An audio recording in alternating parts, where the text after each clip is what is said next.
The Adventures of the Saint, starring Vincent Price.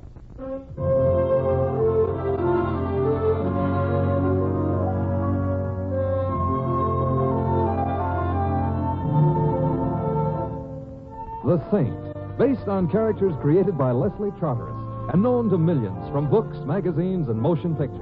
The Robin Hood of modern crime now comes transcribed to radio, starring Hollywood's brilliant and talented actor Vincent Price as the Saint. Coming. Mr. Templar. Yes? Let me in quickly. All right. My name is Claire Gordon. Well, I can recommend that chair. I don't have time, Mr. Templar. I want to confess. Confess what? Murder. Huh. Well, maybe I'd better take the chair. You're quite serious? Well, of course I am. When anyone confessed to murder merely as a joke. It might depend on their sense of humor. However, whom did you murder? My husband. I see. You don't believe me. I've no reason to believe or disbelieve. But I did kill him. All right. You ought to do something about it. Mrs. Gordon, I can think of many reasons why a woman might want to kill her husband. In some instances, she actually does.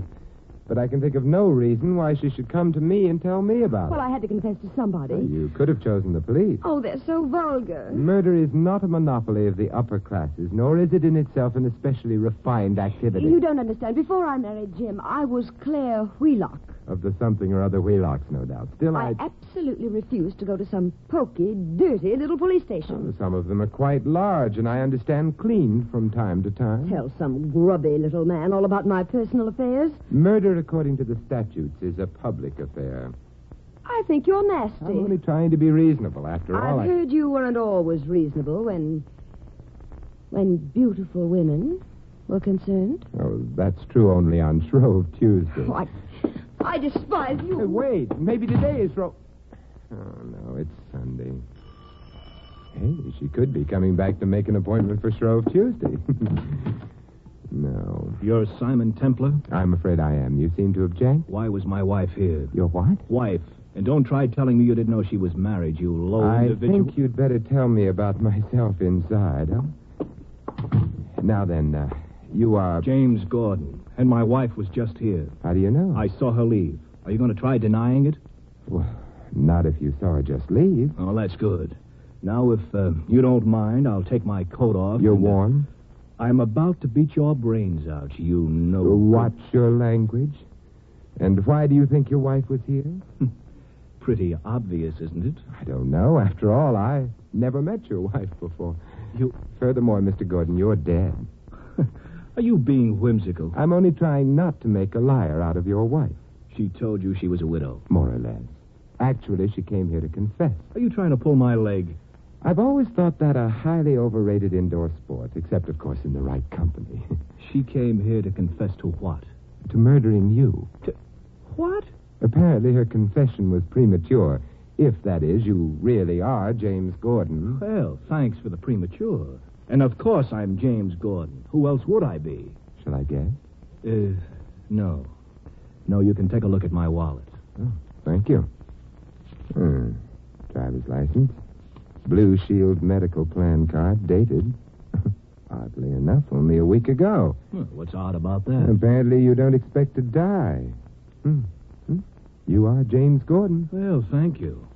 Now, would you like to tell me why my wife was here? She came to confess to your murder. You know, Mr. Templar, I think I'm beginning to believe you. Fine. Keep working at it. Claire is eccentric. If you say she told you she'd murder me, well, she must have told you. She did. But why? I'm not dead. Therefore, she didn't murder you.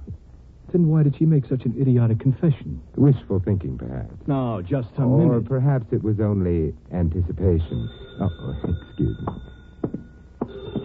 Hello?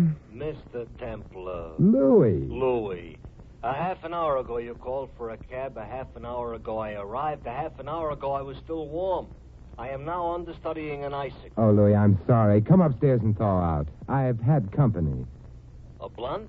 To start with, What are you up to now? her husband. I'll come up. I'll bring a large wrench, too. That won't be necessary, Louis. Bye. Mr. Templar, what you said just before, you mean perhaps she intends to murder me. But why should she want to? She came to confess, not to confide in me. I better run along. Get hold of Claire and Well, I'm sorry I bothered you, Mr. Templar. Oh, it's all right. Thanks for your patience. Forget it. Goodbye. Bye. Well, so much.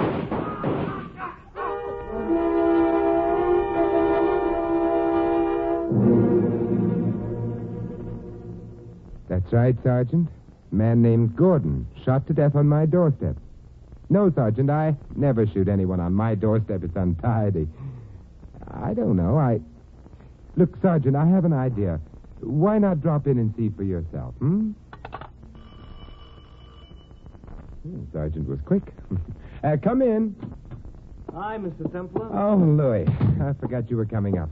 You warmer? Yeah, a little bit, thanks. Friend of yours? Who? The gentleman who's laying down dead outside your door. No, we'd barely met. Oh, well, that's nice. You ready to leave now? I'm afraid not. I have to wait for the police. That's too bad. You know, the guy might be a conservative dresser, but I don't think he does credit to your doorstep. Oh, I wouldn't say that. His name is James Gordon of the, Gordon. Oh, well, that's different, yeah. Did he kill himself, or did somebody help him? I don't think he killed himself, Louis. Why?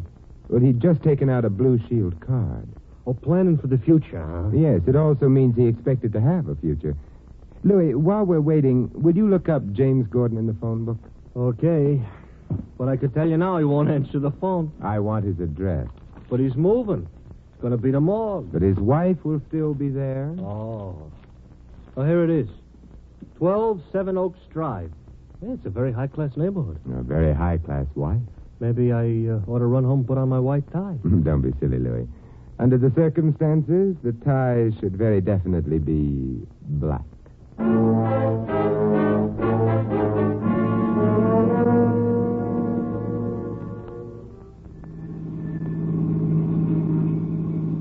You know, those cops were very nice. So they were. In spite of what you asked them. What do you mean? You asked them if somebody confessed to murdering James Gordon. So I did. Yes, so don't you think it's a little early for a confession? Louis, you don't understand. You see, in this particular case, the confession was made before the murder. Oh, well, that explains it. That explains nothing. Louis, Mrs. What? Gordon visited me just before Mr. Gordon did. Uh-huh. No. No? No. What she did do was confess to murdering her husband. Yeah, but he was still alive. That's right. Maybe she's got clairvoyance or something. Oh, 12 Seven Oaks Drive, Mr. Templar. Good. Yeah. Should I wait? You'd better come with me. Okay. Except but why? Well, I have a feeling I'll need a witness. Oh, so you really don't know Mrs. Gordon very well. Well, if her confession was true, I don't want to know her at all. But it couldn't have been, huh? Except maybe it was, huh? Yeah, that's one way of putting it. Sure. And that's a way nobody understands, too, me included. Good evening, gentlemen. Boy, is he half wrong. Good evening. We should like to see Mrs. Gordon. Come in, please. Whom shall I say is calling? Who? I beg your pardon. Who shall I say is calling? Better grammar. Listen, Bud, for what I dragged down here, whom is good enough. Oh? Oh, the Gordons don't pay well? If you are referring to recent history, the Gordons don't pay, period. Oh, they're having financial difficulties, huh? No, they ain't having no difficulties on account they ain't got no finances. Explains the hospital plan, and you'd better slip your English accent on and announce it. I'm Simon Templar. This is Louis. Yeah, hi. Very good. Since when is Brooklyn growing buttless? Louis, the Gordons have been in trouble. Mr. Gordon ain't. Not anymore. About Mrs. Gordon. Mrs. Gordon will see you. This way. Oh, thank you. Not only will she see you, but you'll see her. Looking at it objective, you're getting the break. She is quite a dish. Sir, you are speaking of the woman Mr. Gordon loved. Who says? That's the door. She's on the other side. Hey. You might open it for us. What's the matter? You broke an arm or something? If he ain't careful, they're going to send him back to Brooklyn. Mrs. Gordon? Yes? Of course, it's been a little while since we last met, but... Since we've what? Met. We haven't met. We haven't... If we had, surely I'd remember, Mr. Templar, I believe my butler said. We met at my home within the last hour. Well, I'm sure you have a very charming home, but I was never in it. Well, I may be able to refresh your memory if you'll be patient with me. You came in order to confess. Confess? What? The murder of your husband. Mr. Templar, if this is some kind of joke, I'm not okay. then it's not in the best of taste. Besides from everything else, my husband happens to be alive and in splendid health. So you see, I couldn't very well have confessed to any such silly thing. Mrs. Gordon. Yes? Your husband's health is no longer what it used to be. He's dead. Dead? Jim? Yes, Mrs. Gordon. Oh, no. No. Mr. Temple, she's going to faint. This letter. She did faint. Mr. Temple, King Arthur would never have let you sit down at his round table. I couldn't afford to be chivalrous, Louis. I had to make sure her faint was... Oh, you thought you might be putting on an act? Yes. However, from the way she fell... Oh, it wasn't no act, huh? No. Could that mean that the rest of her story about never being in your apartment and confessing that that's also true? Hardly. Well, then maybe she's a twin. No. Oh, why not? Too easy. Come on, help me put her on the couch. Yeah. You think maybe she's just plain nuts? Perhaps. Or perhaps, and I quote a playwright of some insight, there's a method in her madness. Here she's coming, too. The butler can look after her. Come on along. Louis. Okay. Think you guys can find the front door? Oh, yes, we brought our compass. How was Mrs. Gordon? She was fine. I don't think she's doing quite so well now. You might look in on her. It will be a pleasure. Good night. Good night. Well, that was a nice visit. Of course, our hostess happens to faint, but where are we going now? Maybe we could make somebody else faint. Huh? No, your cab, first of all. And then... Yeah? we wait. For what? Santa Claus? Mr. Templar, he was here recently. Not Santa Claus, Louis. We're waiting for Mrs. Gordon to recover. Oh, that's considerate of us. Not really. It's nasty of us. Oh, it is, huh? We're going to hate ourselves in the morning? Well, that will depend on where Mrs. Gordon leads us tonight.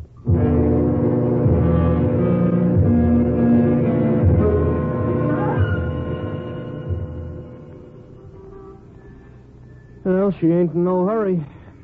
We've been waiting 10 minutes already. Now, give her time, Louis. She had to recover from a faint, make a phone call, dress for the street. Yeah, maybe, but I get nervous. You probably need a tonic. Had a call. That reminds me. I had a call up in the Bronx once. Oh. Sorry. A redhead comes out of the house 15 minutes after I start honking the horn. Has me drive her to Grand Central. I ask her why the delay. She says she was very busy murdering her husband, and I laugh like anything. But you know what? She had murdered her husband. That's the last time I'll tell you a story. I was supposed to say that. I'm sorry. Hey, Louis. Oh, yeah, down the block. Mrs. Gordon, huh? Mrs. Gordon. It's a nice car she got. Yeah, give her a chance to get into it. Oh, yeah, I always forget. Well, she's in now. Wait a minute. Give her time, Louis. She has to straighten her hat, do her lips, put on her gloves, signal for a right turn, and then... Yeah, and then pull away from the curb and then turn left. Right. Come on, let's go, Louis. All right. Hey, Mr. Templar. You think maybe she's leaving for parts unknown, like that redhead? I doubt it. It would amount to a second confession, and one that would be believed. Yeah.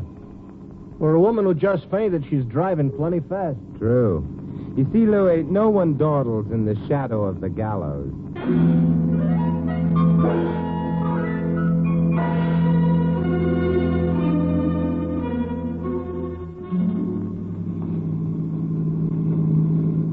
Hey, she's pulling up in front of that park entrance. We'd better stop here. Out, huh? Out.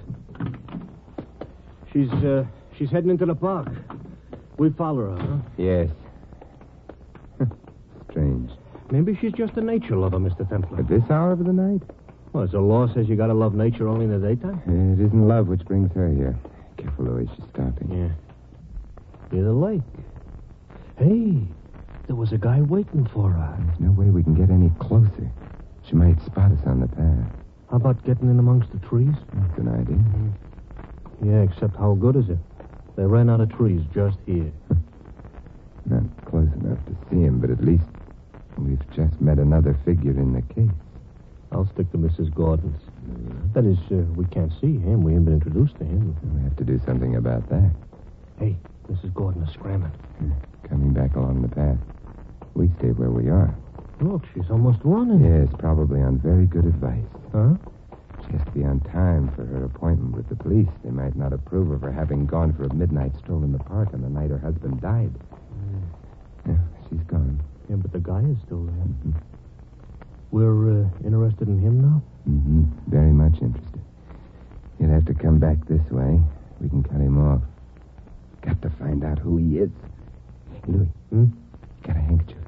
Why, you want I should blow my nose? No. Do as I'm doing. Oh, make like a masked bandit or something. That's the general idea. Hurry, Louis. Yeah. Okay.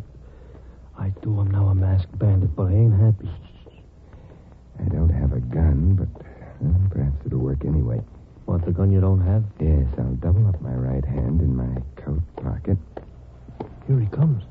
Okay, stop right there, Bud. What? Get behind him, Lefty. I ain't left hand. Oh, yeah. I'm behind him, McZ. What is this?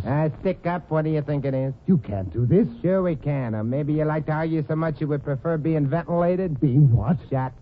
Look, you don't have to shoot me. More of your lip and I'll enjoy it. Shut up. Hand over your poker. Hand over my what? Boy, are you ignorant. The money bag, mister, the wallet. Oh, here. Thanks. Now keep walking the way you were, see? And don't try looking around. I ain't got no objections at all to shooting the guy in the back. I won't look around. I won't.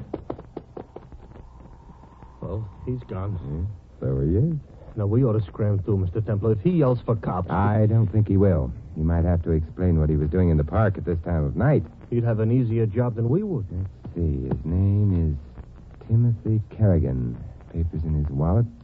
Member of the Bar Association. A lawyer, Louis. Oh, fine. He'll probably sue us for nothing. A lawyer. Most probably the lawyer for the Gordons. Well, that would explain why Mrs. Gordon yelled for him, but why would they have to meet in the bar? I don't know, Louis, except that anywhere else they might have been seen together and overheard. And that would be bad? It might be murder.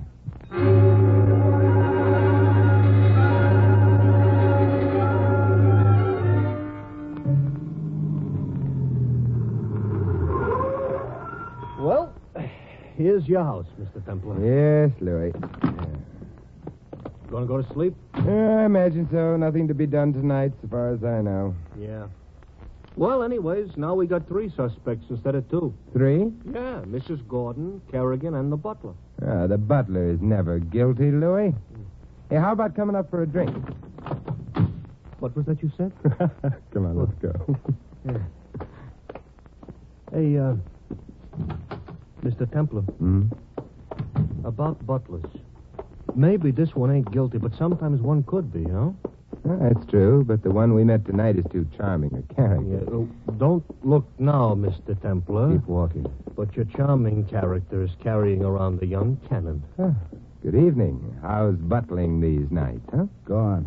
Inside the apartment. With pleasure. Now, hold it. Nobody move till I put the light on. Okay. All the way in. Now, sit down, both of you. Courtesy? No, you can't jump me easy sitting down. Intelligent. We, sit. As for you, you're either an idiot or, in love. It's the same thing. I didn't come here to make conversation with you, Templar. Why did you come? To make sure you forgot about Mrs. Gordon's confession. An idiot in love. That's got nothing to do with you. Suppose I refuse to forget Mrs. Gordon's confession. You'll forget it, either by agreeing to or by being dead. You want me to promise to say nothing of the confession to the police? That's right. Well, suppose I do promise, and then you leave, and then suppose I don't keep that promise. No, why do you have to bring that up? I come back. And kill me then? Oh, what good would that do, Mrs. Gordon? All right, if what you're getting is that the only way I can be sure is by killing you, then How much was Mr. Gordon's life insured for? $100,000. Boy, how did you know? There had to be a motive for his death. A motive that would place Mrs. Gordon in danger of being considered likely to have murdered her husband. The Gordons had no money. Insurance was the most probable motive in existence. Kerrigan handled the Gordons' finances? Yeah. Mrs. Gordon is in love with Kerrigan, isn't she? No. I think yes. Who cares what you think? All right. Let's find out how innocent Mrs. Gordon is. Look, pull the window shade down, Front window. Pull an armchair over to the window and sit in it. Why? You'll then be silhouetted prettily for the benefit of anyone outside in the street. The drawn shade will make it impossible for you to be identified exactly. Your build is much the same as mine. You will therefore appear to be me to anyone outside. You will also provide a perfect target. To who? To the only one who would have any reason for wishing me dead. The murderer of James Gordon. You love Mrs. Gordon. You're convinced she's innocent. She's been here before and should be able to find her way back. Well, will you sit in that chair?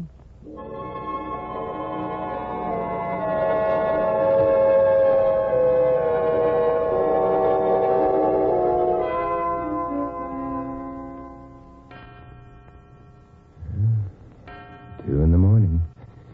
And by this time, the police would long have reached Mrs. Gordon.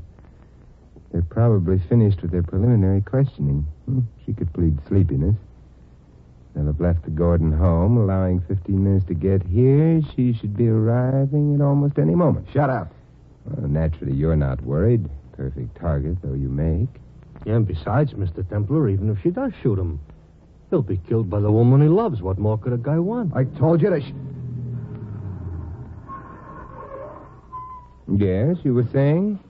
That car. Yes, I heard it. It doesn't have to be her. But I'm sure it is. High heels. Well, Mr. Butler? I'm getting out of here.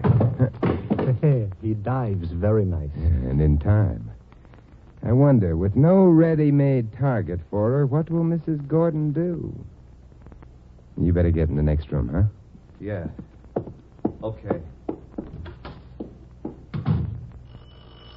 Oh, Louis, will you open the door?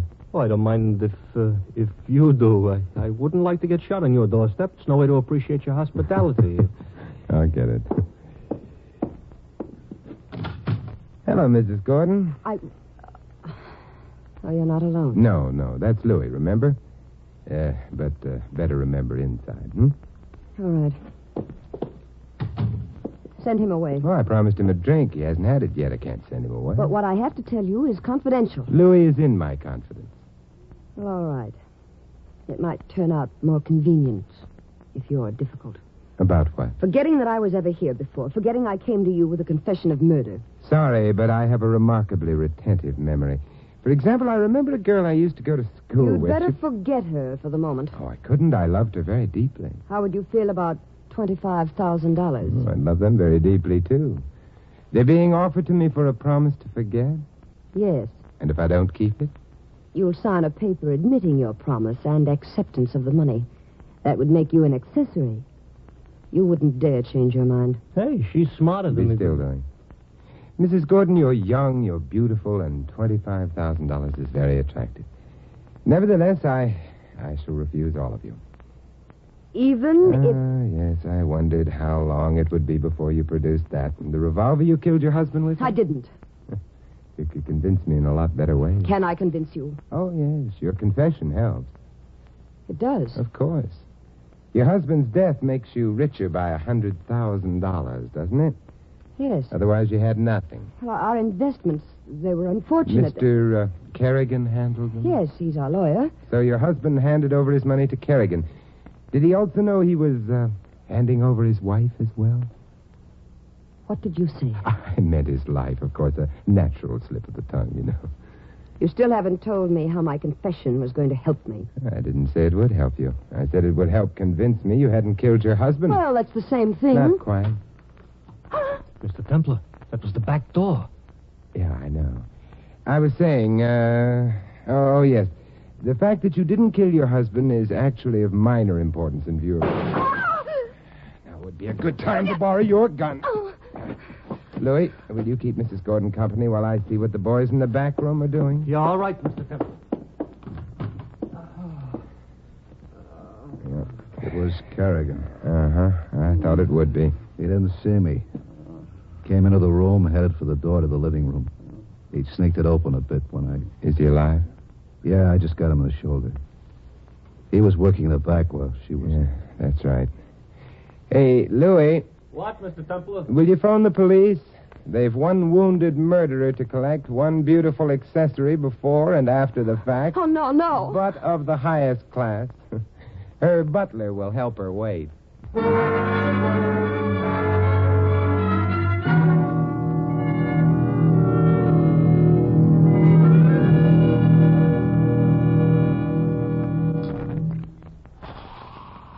More soda, Louis? No. What are you trying to do, drown me? Here you are, Louis. Oh, thanks a lot. Oh. Hey, Mr. Templar, look.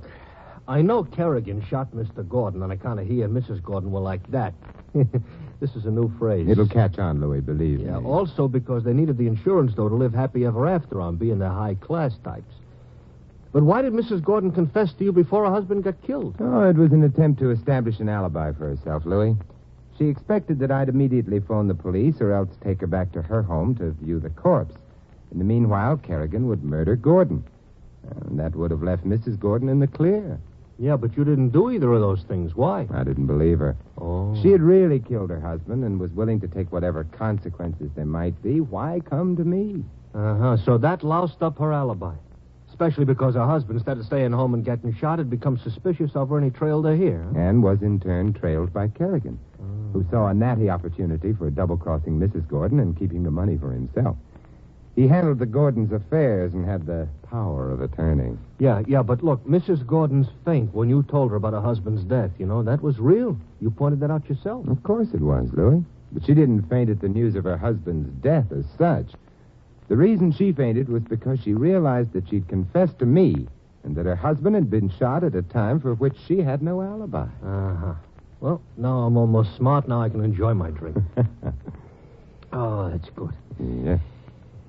Hey, that lovesick butler tells me he's going back to Brooklyn and the kind of life in the upper classes is too low for his taste. Poor fellow. He loves not wisely, but too well. On the other hand, what's wrong with Brooklyn?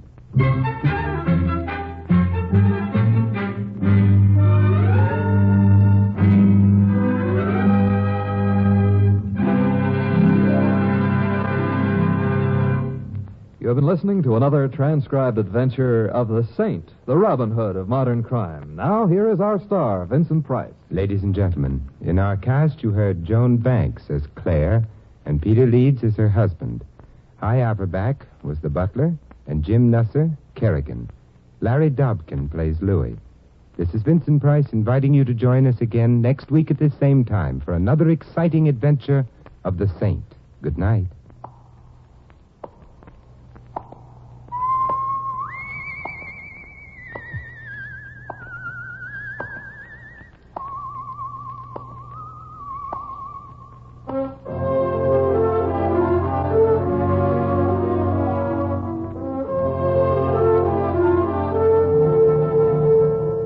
This adventure of the Saint was written by Louis Vittes.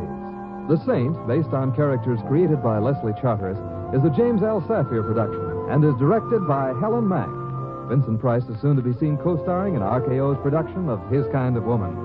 All you Saint fans will be glad to know that the Saint comic books are on sale at all newsstands. Your announcer, Don Stanley.